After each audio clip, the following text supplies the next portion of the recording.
Buri gihe iyo tuguze ikintu runaka, mbere yo kugikoresha uhereye ku miti, ibyo kunywa no kurya, tubanza kwita ku gihe bizarangirira. Gusa ubuki bw'umwimerere bwo nicyo kintu gifite agahigo ko kutabora. Ushobora kububika igihe kirekire ntibwangirike. Gusa ubu butandukanye n'ubukorerwa mu nganda kuko bwo bushobora kwangirika. Ese ubuki bw'umwimerere ni irihe banga bufite rituma budashobora kubora? Inzuki zibukorana irihe koranabuhanga?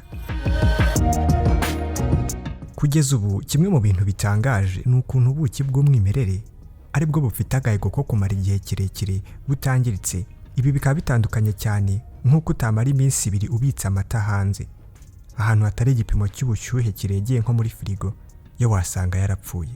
Mu gusobanura ibanga ubuki bwibitseho, turasanga irya mbere ari imiterere yabwo. Ubuki bwifitemo ikigero cy'amazi gike, nibura hasangwamo 18% y'amazi. Iyi ngano ni nke cyane ugereranyije n'igipimo cy'amazi dusanga mu yandi mafunguro. Kuko iyi ngano y'amazi ari nkeya, bituma udukoko twa bakteri tutabona uko twororoka ku bwinshi. Indi ngingo, turasanga ubuki bukozwe n'urugero runini rw'isukari. Molekule zigize isukari isangwa mu buki ziba zitsindagiye cyane ku buryo udukoko twonona amafunguro tutabona aho twinjirira. Ibi uzabibonera ku buryo ubuki buba burenduka kandi bufatanye cyane.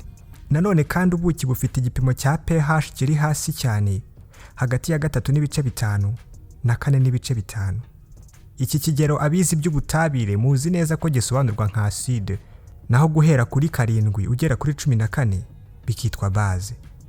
Bitewe n'iyi acidite isangwa mu buki, iyigira uruhare rukomeye mu kuburinda kwangirika biturutse kuri bakteri zangiza ibyo kurya. Nanone tukivuga kuri bakteri na acidite, ubuki busangwamo enzyme. Izi zigasobanurwa nk'inyihutisha akazi zisangwamo ubushobozi bwo kuburinda kwangizwa n'udukoko twonona ibyo kurya no kunywa.